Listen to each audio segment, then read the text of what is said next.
look from the book, presented by TopSport.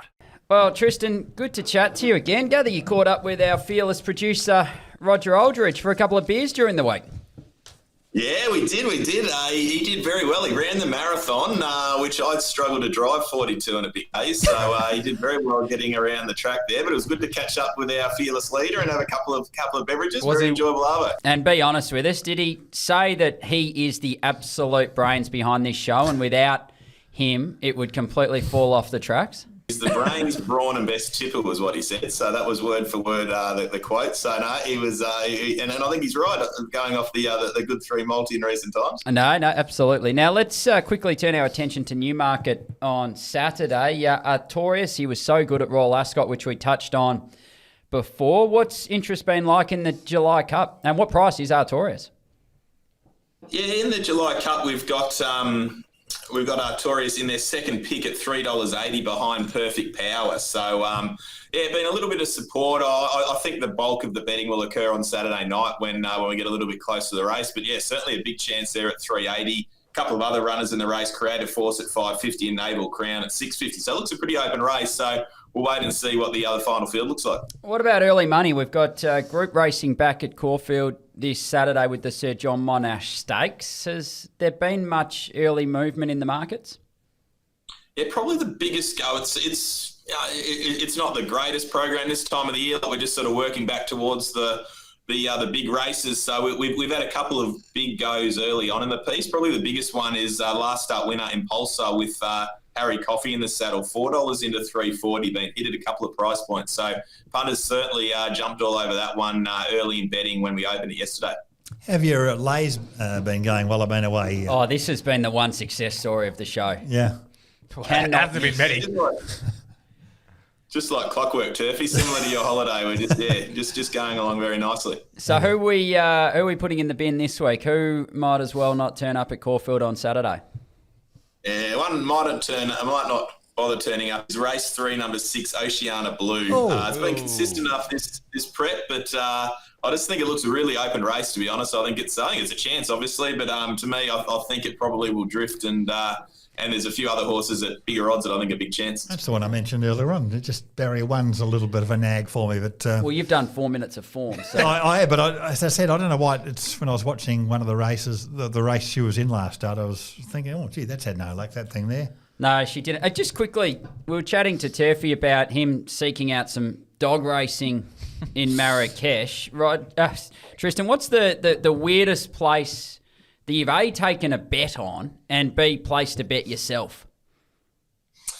Well, actually, as we're talking, I just got a message from my wife. She's over in Ireland, and she's at the Ferry House races, or she was there last night, so she's only able to text me now. So I've been to a couple of race meetings in Ireland. They're always a really good affair. Probably not the weirdest places, but do you want to know the weirdest market I've set, boys? I play indoor cricket, as we've touched on, and when we did Robbie Waterhouse's tour through his office and compared mine, where my runners-up trophy was sitting there, we set a market following our game on the Div 3 indoor cricket games every week following our match, the under and over skin market. So they're we always bet with the beers between the boys. So it's that's probably the weirdest markets I've set them on, and we do it weekly. I reckon, Turf, you'd bet on that if you found that market.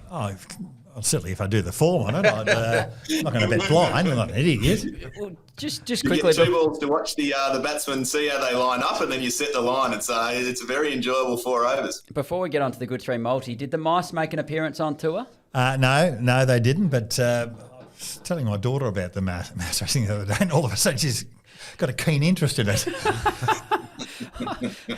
I'm surprised you didn't want to disown you. Speaking of travelling, this is like 15 years ago. I was in Florence, right? And I'm being dragged around from one shop to the other by the missus and just hating it.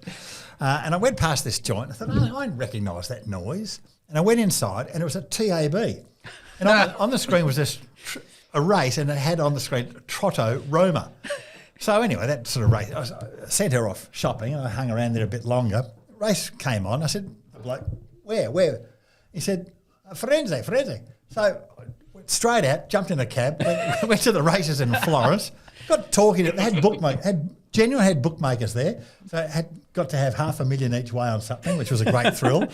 And I was talking to this girl there, we were working for the bookmaker, And I said, what's the best for the day? And she said, knackers, whatever it was.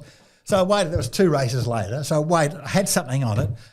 It was the best boat race I've ever seen in my life. It was absolutely just so hot. It was, And the wife's still back at the shops waiting where Turf's where the gone. hell I was. But I backed that horse, and it was definitely, she'd taken pity on me, and it was definitely preordained. The result of that race had been preordained. On that, speaking of preordained, this is preordained as well. The Good 3 multi, Turfy. Yes. Well, I've got to go Oxley Road in the Monash because it's the only race I've looked at. I've always liked the horse. Always bothers me those horses with a high head carriage and all of that, but he's a tough horse. He's good fresh. He likes Caulfield. At least he's got weight for age credentials. Paul? Listen, I'm going to do a bit of a back down today. I am in such poor punting form. So I've heard. Not only on the podcast, I am legitimately in Cold? pain. It's painful. So I'm actually going to go the place bet this week, gentlemen. Oh, Hello. How the mighty have fallen. I am that hurt. My confidence is that low. Going as well as Boris Johnson, you know. Oh, mate. Ask him for some advice. Nicolette in race number 6. Unlucky last start. I thought at the price represented some value. Currently, I think about $13, $14 in the market. So to place, that would be $4. Well, I'm being bold, really bold this week. Going the win, Inundation. That's brave. Wow, brave. Tristan? Oh, there we go. No, so that gets us. Just Paul, because you were obviously AWOL last week. You weren't out getting gelded, were you? It would have done me a favour considering how I was feeling last week, but no. No, well, that multi, it works out. Race 5, number 2, Inundation. Gelded. Nicolette, race 6, number 15, The Look at him, Place. he's still Oxley giggling Road, away. race 8. Sorry, he likes Works the out gelding jokes.